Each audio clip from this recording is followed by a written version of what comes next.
Hello everyone, my name is Freddy Baksa, 22 years old, taking Bachelor of Secondary Education major in Social Science here in Isabela State University, San Mateo campus.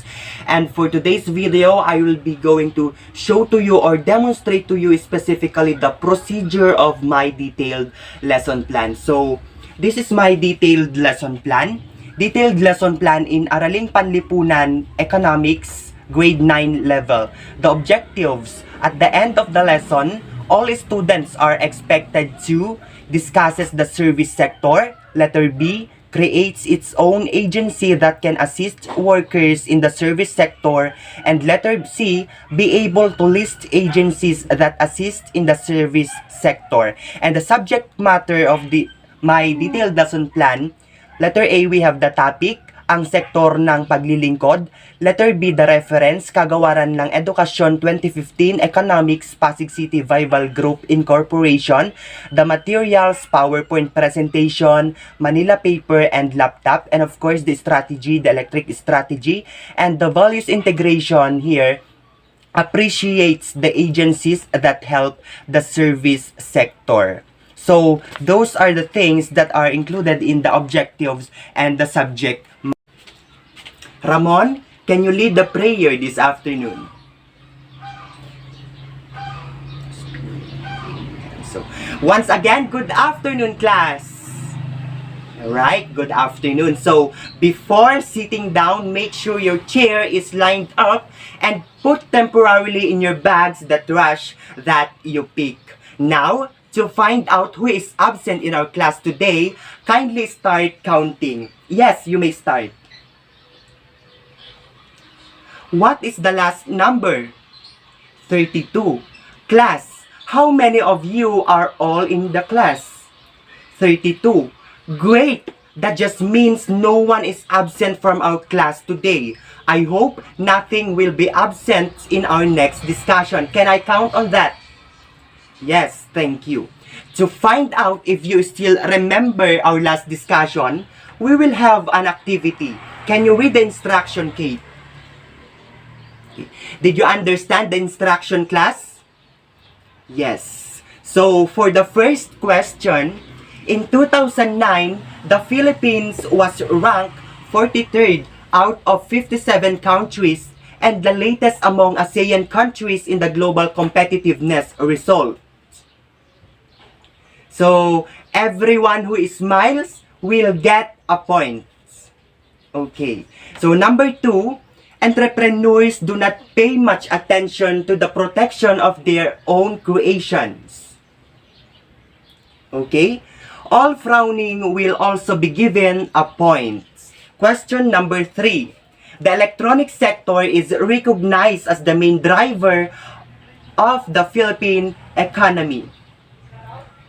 Okay, everyone who smiles will be given a point. And question number 4, ongoing infrastructures improvements of the country are expected to be one of the government's priorities. Okay, so everyone who smiles will be given 1 point again. So, all is well? You really learned something from our last discussion. The score you've got today will be added to your quiz later. So, to better understand our discussion this afternoon, we will have a task. But before that, we will have a team. The 2 columns to my left are the first group, and the 2 rows to my right are the second group. The 2 rows behind the first group will be the third group, and the rest will be the last group, group 4. Did you understand, class? Okay. So, if so, you go to your group. Kindly read the instruction, Jen. Did you understand, class? Okay, I will only give you 1 minute to discuss in your groups where to put the words. Okay, time is up. Class, paste the words that came to you on the blackboard. For the first group, stick that word, Hana. Great first group. In the second group, please put the words, Diana. Excellent second group. And for the next group, what is your answer? Very good, third group. And for the last group, Johnny. Right. Because you are all correct, you will all get 2 points each. And before we move on to the next discussion, we'll have a task. And for your work, it is titled Trabahula. Can you read the instruction? Shania? Okay. Did you understand, class? Yes. For the first picture, okay, third group was the first to raise their hands. What work do they need? The picture. Very good, driving. And what about the second set of picture? Yes, group 1. Okay, very good, group 1. So, to find out what the topic to be discussed today, we will have another task again. Yes, I will give you a blank paper and a magic liquid. Jenny, kindly read the instructions. Did you understand, class, the instruction? Okay, yes. So, yes, since the group 2 was the first to read, I will give them 5 points and kindly give them a 5 claps. 1, 2, 3, 4, 5. Okay, class, we will discuss today the components of the service sector and the agencies that contribute to it. And to find out this, we will have another task again and again. This is called text to graph. Can you read the instruction, Abby? Okay, is the instruction, class, clear? Okay, I will only give you 5 minutes to fill in the blank graphs that I will provide. Did you understand? Okay, you can do it now. Okay, class, your 5 minutes is over. The first to be discussed is the first group. You may now discuss your work, Anna, as the presenter of the group 1. Great! First group, I'm calling the attention of the second group. Who is your representative? Ayesha, go ahead and start sharing what you did. Excellent, second group. And for the third group, I'm calling the representative to go in front. Bravo, third group. And for the last group, who is your representative? Okay, Maine, you may now start. Excellent, fourth group. And for your participation, you will all be given 10 points. Okay. Okay. So based on the task that you did, service sector now is the service that guides the entire stage of production, distribution, trade, and consumption of products within and outside the country. The service sector can be community, the social, or personal. In general, service is the provision of a service rather than developing a product in a country's economy. Citizens need more than just products such as clothes, medicines, and food. Concurrent with the economic development is increasing need for people who make up the service sector. So based on the task that you did also, there are 2 types of service, the private and the public service rather. When we say private service, those are all services that come from the private sector institution. Example, business process outsourcing, the system of procuring the services of a private firm to perform certain aspects of the operations of a client firm. And we have also the public service. Public service are all services provided by the government. So here are also the institutions or agencies that assist in the service sector. First, we have the Department of Labor and Employment. It promotes great employment opportunities, build the capacity of workers, protects the welfare of workers, and maintains the quality of the nation's service industry. Number 2 agency, we have the Philippine Overseas Employment Administration, or we have the POEA.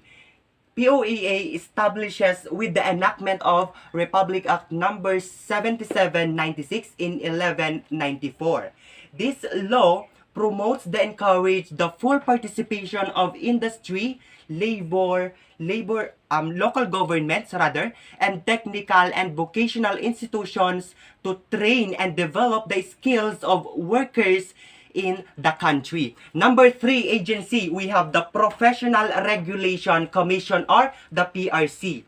PRC supervises and monitors the work of professional workers to ensure the efficiency and delivery of professional services. And number 4, we have the Commission on Higher Education, or we have the CHED.